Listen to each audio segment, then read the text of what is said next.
Mirada Económica.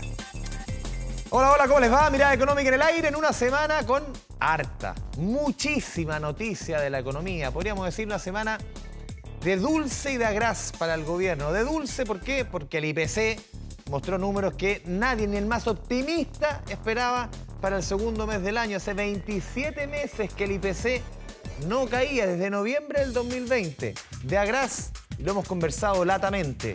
La reforma tributaria que fue rechazada su idea de legislar en la Cámara de Diputados y Diputadas. Pero comencemos con las buenas noticias en materia económica en el bolsillo, en el costo de la vida. Lo decíamos, IPC que cayó 0,1%, el próximo mes va a caer 35 pesos la unidad de fomento. Las notas de Nacho Tena.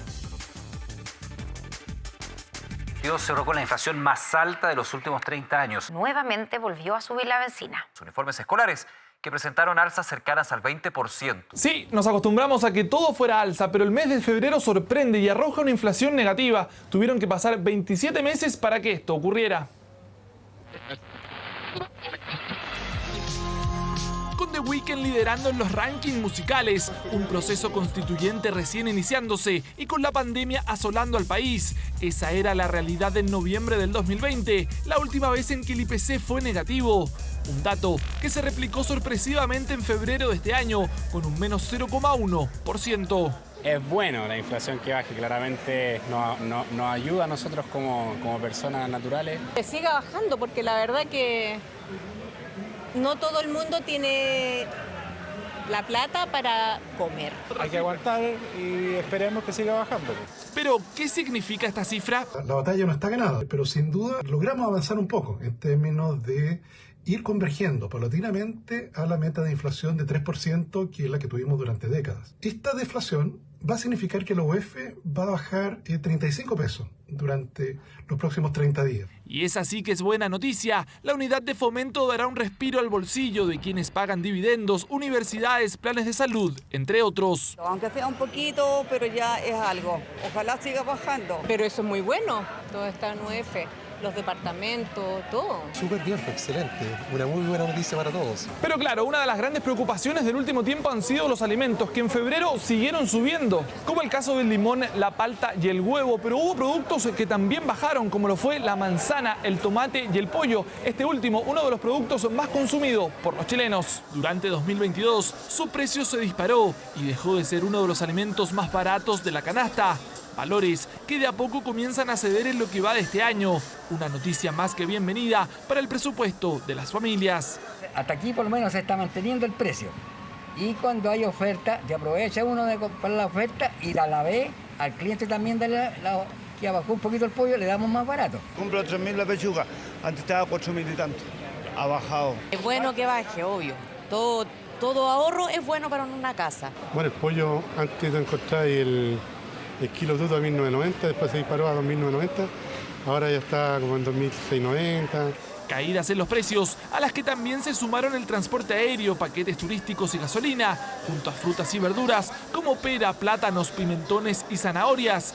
Un panorama que mejora de cara a las expectativas del Banco Central, que espera controlar la inflación lo antes posible. Más que datos para celebrar, son datos para alentarnos a seguir por el camino por el que vamos, que es un camino de estabilización de la economía, de manejo responsable de las finanzas públicas, de reducción de la incertidumbre. Una buena noticia en nuestra economía, tras años en donde el costo de la vida ha dado más de un dolor de cabeza a miles de familias chilenas que han tenido que hacer frente a una de las inflaciones más altas de los últimos 30 años. Una buena noticia para el bolsillo de millones de familias, esta caída de la inflación, pero vamos a comenzar esta mirada económica con el tema de la reforma tributaria, el rechazo en el Congreso. Nos conectamos inmediatamente con el economista, gerente general, socio de Géminis Consultores, Tomás Izquierdo. Tomás, bienvenido a Canal 24 Horas, a Mirada Económica. ¿Cómo te va? Hola, mucho gusto, Andrés, tanto tiempo, ¿cómo estás? Sí, a ver, Tomás, ¿cómo recibes, cómo analizas lo sucedido en las últimas horas en el Congreso? Desde el rechazo, las reacciones, todo lo que ha devenido de este difícil momento para el gobierno en materia de las reformas, porque esto se suponía que la reforma tributaria es un elemento central para financiar buena parte de las reformas que el presidente Boric presentó en su programa de gobierno. Bueno, lo primero, una gran sorpresa, nadie lo esperaba. Lo segundo, yo diría un descuido por parte del gobierno, porque debieron haber hecho un trabajo más fino para asegurar los votos. En principio los votos estaban y finalmente no concurrió toda la gente que tenía que concurrir a votar. Pero el tema más de fondo, bueno, una nueva señal de la crisis que vive la política en nuestro país. Yo soy un convencido, y lo hemos conversado en nuestras oportunidades, que el deterioro que ha tenido el crecimiento económico en Chile, en parte importante, se explica por la crisis del sistema político. Nosotros llevamos ya mucho tiempo, prácticamente una década, con gran dificultad para lograr grandes acuerdos en temas esenciales. Piensa tú lo que es la discusión en torno a la reforma de pensiones.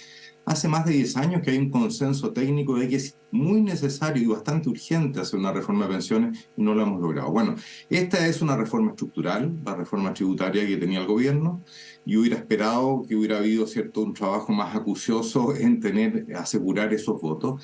Pero por sobre eso hay un tema más de fondo, y es que es muy importante que el gobierno se plantee de cara a una reforma estructural de este tipo una visión política realista. Y una visión política realista significa lograr acuerdos amplios. Y mi impresión es que el gobierno insistió, aunque hubo indicaciones y algunas modificaciones, con un proyecto que no tenía un consenso amplio. Y en alguna medida postergó, se tiró, quizás con el tejo pasado, en la idea de negociar esto en la otra instancia que era en el Senado.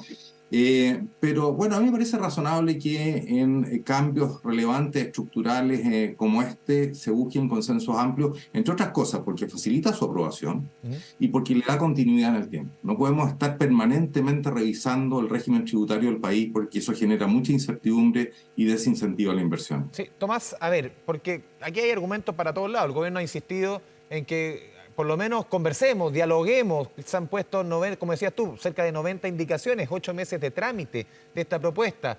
Legislemos, y ahí está la crítica hacia la derecha desde el gobierno. Ni siquiera me aprueban la idea de legislar. Desde la derecha te dicen, no, es que aquí el gobierno no quiere dialogar, no cede. Y uno tiene el temor de que esto se traslade a lo que tú mencionabas al inicio de tu respuesta, a la reforma quizás más importante que vamos a enfrentar en mucho tiempo, que es la reforma previsional. ¿Cómo ves ese efecto que podría tener en la previsional y también estos argumentos que al final todos dicen que falta diálogo, pero al final uno siente que nadie dialoga? Bueno, es un problema grave y un problema de fondo. La democracia en el mundo está en crisis, así lo muestran distintos indicadores, y Chile no es la excepción. La fragmentación política que tenemos es preocupante, y si efectivamente la clase política no es capaz de encauzar y dar soluciones a los problemas que realmente le importan a la gente, bueno, vamos a tener una crisis política que se puede profundizar, y ahí la tentación populista, ¿cierto?, de autócrata es enorme. Entonces aquí hay un llamado al mundo político para que de verdad tengan la capacidad de ponerse de acuerdo. Mi impresión es que por el lado del gobierno, este es un balde de agua fría que lo va a obligar, ¿cierto?, a tener quizás todavía más realismo al momento de sus pretensiones respecto a la reforma tributaria y de la reforma previsional. Y espero que por parte de la oposición tomar conciencia de que simplemente ellos no pueden dejar la cosa como está. Es decir, sorpresa, se rechazó la idea de legislar, no hay reforma tributaria, hay que esperar un año. Si tú piensas esperar un año, en marzo del 24 se inicia nuevamente una discusión que puede durar 8, 9, 10 meses, 8 años más. Bueno, no hay reforma tributaria en este gobierno. Entonces yo esperaría que la derecha, por su parte, también tenga una disposición a generar un acuerdo amplio. Y aquí hay espacio para lograr acuerdos amplios, incluso para insistir en el Senado y lograr los 2/3 que se requieren en el Senado, si es que está la voluntad política. Eso va de las dos partes. Por un lado, ¿cierto?, la oposición que vea la gravedad de dejar este tema sin resolver, y por el lado del gobierno que aterrice a la realidad de que no tiene las mayorías necesarias y que tiene que transar para llegar a un acuerdo, a un proyecto que a lo mejor no va a ser ideal para el gobierno, pero va a ser mucho mejor que no haya ninguna reforma tributaria. Tomás, ¿cómo ves tú las palabras de Mario Marcel? Viniendo de Mario Marcel, de una figura como Mario Marcel, esto de que celebra a los evasores, ganó la ideología, ayer sale en un punto de prensa muy estudiado, punto por punto, muy duro Mario Marcel. Claro, él siempre cuida la forma, pero obviamente que los conceptos fueron muy, muy duros con la centroderecha, con quienes votaron en contra de este proyecto. ¿Cómo analizas tú en este pie la figura de Mario Marcel? Bueno, a ver, lo primero es que yo creo que él quedó muy sorprendido, muy impactado. Muy golpeado. muy golpeado, y cuando uno está sorprendido y golpeado, herido, ¿cierto? Después de haber tenido, yo diría, una administración muy exitosa en su cartera, probablemente lo que le surge decir no es lo más templado, no es lo más equilibrado. Yo creo que hacer acusaciones así al voleo, ¿cierto?, no corresponde. Hay que pensar que el tema de la evasión y la elusión tiene consenso pleno. O sea, el articulado que apunta a disminuir la evasión y la elusión es algo donde hay un acuerdo transversal. Incluso hubo una propuesta de parte de la oposición de que eso se votara en forma separada. Y bueno, obviamente el gobierno no lo tomó. Pero mira, por sobre las reacciones, entre comillas, en caliente, después de esta sorpresa desagradable para el gobierno, tratemos de levantar la mirada y tratemos de hacernos cargo del problema de fondo, que es el que hablábamos en un comienzo. Tenemos que lograr consensos políticos. Aquí hay una gran cantidad de necesidades sociales postergadas, de las cuales hay que hacerse cargo. Nosotros venimos saliendo hace no mucho tiempo, hace 3 años atrás, de un estallido social que dio cuenta de una situación bastante crítica y de la necesidad de avanzar rápidamente en resolver ciertos problemas sociales, ¿cierto? Bueno, hagámonos cargo de eso. Y de lo contrario, vamos a tener un deterioro adicional de la situación política y el panorama para Chile hacia adelante más bien se ensombrece. Entonces, quienes sacan cuenta alegre, perdió el gobierno, se quedaron sin reforma tributaria, no es una buena cuenta esa. Y por el lado del gobierno, empezar a culpar a la oposición tampoco me parece que sea lo más razonable. Hay diferencias, busquemos un punto intermedio, una reforma que logre consensuar, ¿cierto?, una mayoría importante y avancemos. No sigamos entrampados en esta guerra, ¿cierto?, de trincheras que no nos conduce a nada. Tomás, te quiero llevar a otro tema, lo mencionábamos al inicio, este es sin lugar a dudas una sorpresa para todos. El IPC que conocimos durante las últimas horas, una caída de 0,1% para el mes de febrero. ¿Tú lo entiendes como algo que va a perdurar en el tiempo, algo coyuntural? Si uno revisa entre líneas los números, esto te da cuenta de que solamente fue el mes de febrero, ciertos productos, quizás hay temas más de fondo que va a ser más duro que baje la inflación. ¿Cómo ves la cifra del mes de febrero? ¿Da para celebrar tanto? A ver, yo diría que es una señal obviamente positiva, que va en la línea de lo que vamos a seguir observando hacia adelante. No quiero decir que vayamos a tener nuevamente IPC negativo. De hecho, en febrero algunas veces se da, pero es por estacionalidad, es un mes muy especial. Pero yo estoy completamente convencido de que sí, la inflación va a ir cediendo a lo largo del año. Aquí la discusión entre los técnicos está el ritmo, ¿cierto?, en que cae la inflación, pero la inflación va a ceder, va a caer. ¿Y por qué? Porque tenemos un Banco Central independiente que tiene la tasa de interés en un nivel altísimo y que finalmente está logrando frenar el exceso de demanda que tenía la economía. Y tenemos además una política fiscal que ha estado contribuyendo para frenar el gasto, ¿cierto? El año pasado recordemos que cayó el gasto en términos reales y eso va a ayudar, pero principalmente con una gran ayuda. Y es que los precios que estaban distorsionados afuera se están normalizando. El precio del flete está cayendo, el precio de los combustibles está cayendo, el precio de los alimentos está cayendo. Y eso evidentemente nosotros lo importamos y se traspasa a nuestros precios. Y en paralelo, nosotros traspasamos esos precios en dólares a precios en pesos a través del tipo cambio. Y el tipo cambio tenía una caída muy importante. Entonces, si uno suma todos los factores, una demanda que se está frenando, el gasto en la economía este año va a caer, el gasto privado, el consumo va a caer este año. Entonces, cuando tú estás vendiendo menos, tienes una mejor disposición a ajustar tus márgenes, como se veía en la nota que acabamos de ver antes en el caso del mercado del pollo. ¿Te fijas? Bueno, y paralelamente tus costos empiezan a normalizarse porque el precio del dólar cae, porque los precios en dólares afuera también van cayendo. Todo indica que la inflación finalmente va a ceder. La pregunta es, ¿a qué ritmo? Yo soy optimista. Yo creo que de aquí hacia fines de año vamos a estar cerca del techo del rango medio. Probablemente un poquito por sobre el 4%, que es el techo del rango medio del Banco Central. Sí, yo estoy claramente dentro de los optimistas y de hecho, es más, nosotros hacemos estimaciones de IPC y nosotros habíamos estimado 0,1%. Fue menos 0,1%, pero nuestra estimación estaba mucho más cerca que el promedio del mercado. O sea, yo soy relativamente optimista dentro de los analistas en el sentido que vamos a avanzar rápido en esta materia. Tomás, te pido que te mantengas conectado. Vamos a ir a la pausa aquí en Mirada Económica. Conversamos con el economista Tomás Izquierdo de Géminis Consultores. Antes de ir a la pausa, les cuento a ustedes en sus casas que construir un mejor futuro está sucediendo ahora. Recursos como el cobre que produce BHP en Chile ayudan al mundo a reducir las emisiones de carbono y acelerar el desarrollo económico responsable. El futuro está aquí. Descubre cómo en bhp.com/mundo mejor. Hacemos la pausa en Mirada Económica.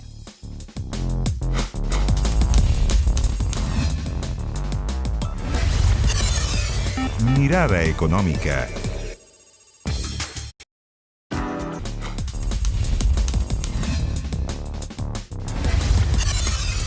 Mirada económica. Volvemos a Mirada Económica a través de la pantalla de Canal 24 Horas. Estamos conversando con el economista, gerente general, socio de Géminis Consultores, Tomás Izquierdo. Tomás, a ver, el 5 de abril próximo vamos a tener IPOM, el Informe de Política Monetaria. Generalmente era las primeras días de marzo, se traslada un mes. Al parecer va a haber que calibrar hartas cosas en las predicciones del Banco Central, ¿crees tú? Con todos los números que hemos conocido, empleo, en el IMASEC, que también fue 0,4% positivo, a muchos los sorprendió lo del IPC. ¿Cómo lo ves tú? Mira, yo creo que el panorama ha mejorado desde el punto de vista de la actividad. Y esto, fíjate que no solo en Chile. En el caso de Estados Unidos se pensaba que había un riesgo de recesión, hoy día está prácticamente descartado. En el caso de Europa se daba por seguro una recesión, hoy día se ve como muy poco probable. Y en el caso de Chile también. Yo no diría que no va a haber recesión, va a haber recesión. Ya tuvimos el cuarto trimestre del año pasado una caída, ¿cierto? Y muy probablemente en el primer trimestre vamos a tener nuevamente una caída. 2 trimestres consecutivos de caída en el producto significan un cuadro recesivo. Pero creo que va a ser claramente menos intensa, y esto es muy importante. Y es porque la inercia que traía la economía finalmente era mayor de la que pensábamos, y eso significa que cuesta más votar la economía, a pesar de que estamos con política monetaria y fiscal, como decíamos un rato atrás, contractiva. Sí, pero esta economía venía con cierta fuerza. Y en el margen empiezan a aparecer algunas indicaciones positivas. Y una de ellas es que el mercado laboral muestra en la serie de los últimos meses una pequeña recuperación. Y que las remuneraciones reales siguen cayendo en 12 meses, pero en la punta, respecto al mes anterior, empiezan incluso a recuperar un poquitito. Que mejore el empleo, que las remuneraciones reales empiecen a recuperarse, significa que la capacidad de compra de las familias empieza también a recuperarse. Si eso se da, evidentemente eso contribuye a que lo que hablábamos, que el consumo, que el gasto caiga, pero caiga menos. ¿Ah? Y es mi impresión, yo creo que este año vamos a tener un crecimiento cercano a cero. ¿Ah? Esa es mi impresión. Ni negativo ni positivo, en torno a cero. Y el Banco Central, a propósito de tu pregunta, en el último IPOM de diciembre pasado tenía una predicción muy negativa. ¿Ah? Claro. Con una media de caída del orden de unos 75% para este año. No, va a tener que corregir, no me cabe ninguna duda, y va a corregir atenuando la proyección de caída que tiene para este año. ¿Cuánto lo va a corregir? No lo sé, pero te aseguro que lo va a corregir hacia una caída menos intensa para este año. Y respecto a otra decisión que debiese tomar el Banco Central, la tasa de política monetaria, tú eres parte del grupo Política Monetaria, ¿qué debiese crees tú o qué va a hacer el Banco Central? Porque, claro, hace una semana, cuando conocimos el IMASEC, un IMASEC positivo, muchos decían, parece que el tema de las tasas no va a andar tan rápido. Ahora, cuando vemos que la inflación ha retrocedido, se dice lo contrario. A ver, ¿qué debiese pasar con la tasa de política monetaria? ¿Qué debiese pasar de aquí a fin de año? Muchos del año pasado decían, no, vamos a terminar el año en torno a un 7%, va a comenzar a caer, no sé, en marzo, en mayo. Todo va cambiando con los nuevos números. ¿Cómo lo ves ahora? Bueno, lo primero que te puedo decir es que el Banco Central va a esperar tener más información, porque un número puntual positivo de IMASEC y un número puntual negativo de inflación no marcan tendencia. Entonces, es responsable esperar a tener más información antes de tomar una decisión. Eso es lo primero que puedo decir con seguridad. Lo segundo que me atrevería a decir es que cuando el Banco Central observe una sumatoria de varios fenómenos, va a estar dispuesto a iniciar un proceso de baja. ¿Cuáles son esos fenómenos? Primero, que efectivamente la inflación dé muestras claras de ceder. Tenemos un dato de negativo, bien, pero veamos cómo viene marzo y abril. Exactamente. Inflación de los últimos meses baja, consistente con una proyección dentro del rango meta anualizada, digámoslo de alguna forma. Segunda cuestión que tiene que estar observando el Banco Central, ¿cómo son las expectativas de inflación? Si resulta que el mercado está pensando de que la inflación va a seguir sobre el 4% a 24 meses, bueno, evidentemente el Banco Central va a decir no es el momento de bajar la tasa de interés. Pero si por el contrario las expectativas de inflación el mercado las empieza a alinear a la baja, concordando con lo que es el objetivo, ¿cierto?, de entre 2 y 4%, bueno, el Banco Central hace un segundo check. Ah, bien, parece ser que la expectativa está alineada. El tercer check tiene que ver con la actividad. Si es que la actividad efectivamente muestra mucha fuerza, bueno, evidentemente va a tener poca probabilidad de acelerar una baja en la tasa de interés. Y por último, el tipo de cambio. Si el tipo de cambio, por razones externas, por otros motivos, se empieza a elevar en forma importante, es muy poco probable que el Banco Central tenga el espacio para bajar la tasa de interés. ¿Por qué? Porque si baja la tasa de interés hay una salida neta de capitales y eso significa presionar al alza el tipo de cambio y echar a perder uno de los factores, como conversábamos, más relevantes para contener la inflación hacia adelante. Así que esperemos más información. Claro. Probablemente hacia mediados de año vamos a estar bajando la tasa de interés. Sí, me acordé con tu última respuesta cuando fue el último IPOM, el de diciembre, cuando el Banco Central dice la inflación de este año va a ser 3,6 y el mercado decía 5, decía, pero el Banco Central tiene que recalibrar todo. Parece que no estaba tan equivocado. Sí, bueno, vamos viendo. Yo no sé si 3,6, pero como pero digo, tú decías 4, o sea, está más cercano a ese rango que al 5 que practica el mercado en promedio. Así es, efectivamente, y esta proyección que estoy haciendo en torno al 4% la vengo haciendo hace muchos meses atrás, por todos los factores que te estaba señalando hace un rato atrás. Están dadas las condiciones. Tomás, dentro de este escenario más benevolente, menos malo, lo hemos visto, tú lo mencionabas y lo detallabas en empleo, en crecimiento, en inflación, ¿cuáles siguen siendo los nubarrones para este 2023 que recién está empezando, recién estamos iniciando el mes de marzo? ¿Cuáles ves tú que podrían ser los nubarrones tanto en el plano interno como externo? Bueno, en el plano externo, evidentemente, una amenaza muy concreta es que esta dificultad de ceder de la inflación en Estados Unidos y en Europa provoque ajustes adicionales muy intensos en la tasa de interés en Estados Unidos y en Europa. Si la Reserva Federal, ¿cierto?, sigue subiendo la tasa y lo hace con intensidad, sabemos que lo va a seguir subiendo, pero no sabemos cuánto y por cuánto tiempo, bueno, eso tiene un impacto significativo hacia toda la economía emergente. Genera, ¿cierto?, una depreciación de las monedas emergentes, porque salen capitales, entonces el tipo de cambio sube, eso nos provoca evidentemente un daño, encarece el servicio de nuestra deuda, encarece todo el financiamiento externo para las economías endeudadas, como el caso de la economía chilena, eso efectivamente es muy negativo.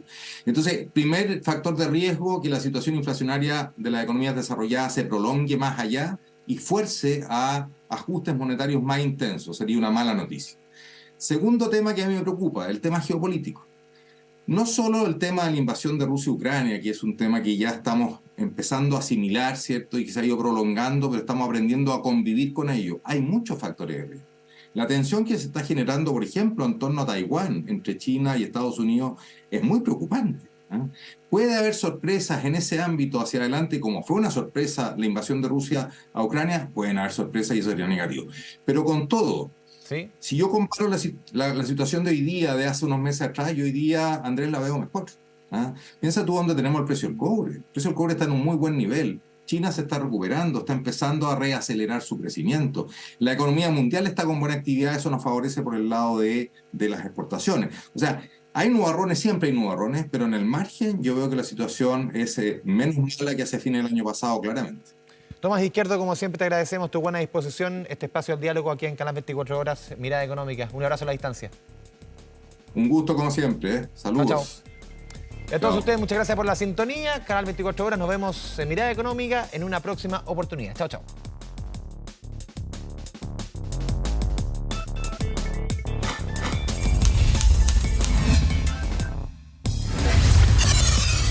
Mirada Económica.